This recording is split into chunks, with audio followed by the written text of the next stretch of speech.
शुभं करोति कल्याणम् आरोग्यं धनसम्पदा शत्रुबुद्धिविनाशाय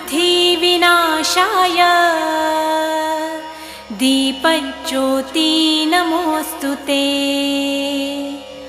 दिव्यादिव्यारे दीपत्कार कानी कुंडलमोतीहार दिव्याला पाहून नमस्कार तिळाचे तेल कापसाची वात दिवा तेवे देवा पाशी उजेड पडे विष्णू पाशी माझा नमस्कार सर्व देव देवतांपाशी ये ग लक्ष्मी बैस ग बाजे